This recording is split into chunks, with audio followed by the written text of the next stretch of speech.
Good morning, guys. How are you? I wanted to talk to you about the actual frequencies of emotions based on brain waves that have been detected from EEG exams and tests, electroencephalograms. So what these tests do is it's when you see those sort of little suction cup devices that are connected to different parts of the scalp, and they measure brainwave patterns. So basically, patients were instructed to think about different emotions and bring those feelings to the surface. And once that happened, the wavelengths were measured in hertz. So, for example, the feeling of fear is a very, very low vibration, somewhere around 15 hertz. Okay. When patients were instructed to think of thoughts that made them very sad, this was also very low, around 15 hertz, 10 hertz in some patients, 17 hertz. This is very low. This type of frequency range is so low that the human audible range cannot even detect it. We cannot even hear it. It's extremely low. I think a kick drum, for example, is around 250 hertz from what I remember in audio engineering school. But then when they asked patients to think of a time where they felt love, that frequency was 714 hertz. So you see, my friends, the phrase good vibrations comes literally from measuring the patterns of these waves, the frequency, the energy that they emote off, the sound waves, the vibrations. Is this landing?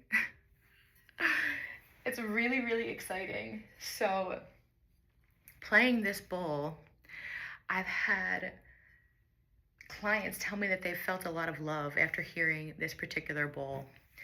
And this bowl is connected to feelings, the emotion of safety and groundedness in the body.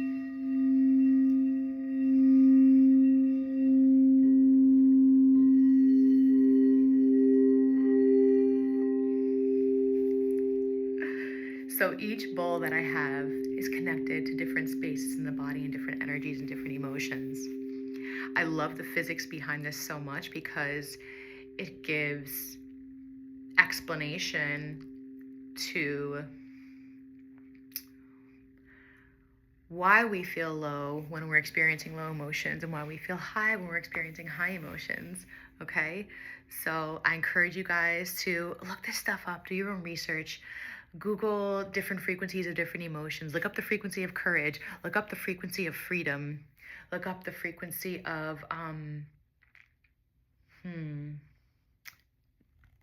feeling challenged or feeling unsafe.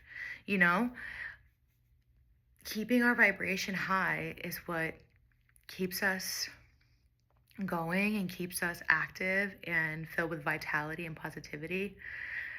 So it's pretty amazing. And with machines like EEGs and also oscillators, things like this, for example, this is a MIDI controller, what I have. This takes the sound waves from my microphone into my cable, my voice into the microphone signal flow into the cable into the box, and then it comes out in my computer making sound waves, right? So this is an adapter. It's a MIDI box. Now, there are MIDI boxes that also take the signal flow of tones and help us hear pitches that we wouldn't regularly hear to the audible range. So I have a video where I have another one of these boxes that my friend has, and it detects the pitches that plants are making, and it puts it to something that we can hear in our audible range. It converts it to what we can hear in our audible range. So it basically just raises it a few octaves. So for example, it raises it a few octaves. So like, it'll take it from being extremely low to just making it more high so we can actually hear it. Because some pitches are so low that we can't even hear, but they are there. Doesn't mean they're not there. Okay? It's amazing. The same thing with like rocks. Rocks all have a pitch and a frequency. If you hold a rock, it has a frequency. We just can't hear it. But if you put a machine up to it, like this one, and you get it to detect the subtle vibrations, and you just turn the volume up to something we can hear, and you change the frequency range just so we can hear it, you will hear those ranges.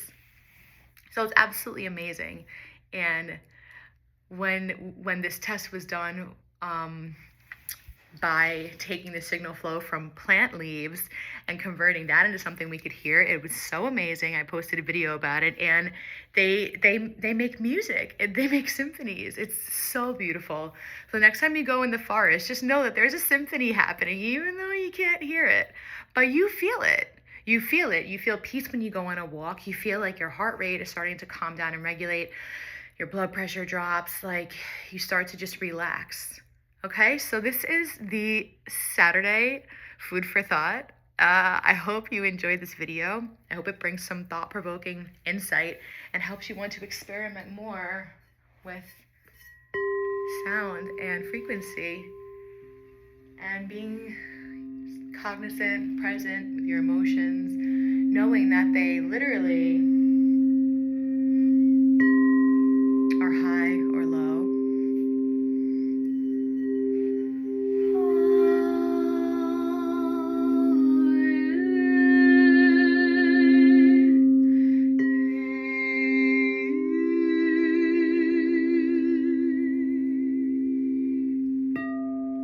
And I'm wishing you all a beautiful day. This was what I felt called to talk to you about today. And we'll talk more about frequency in the next video. Bye for now.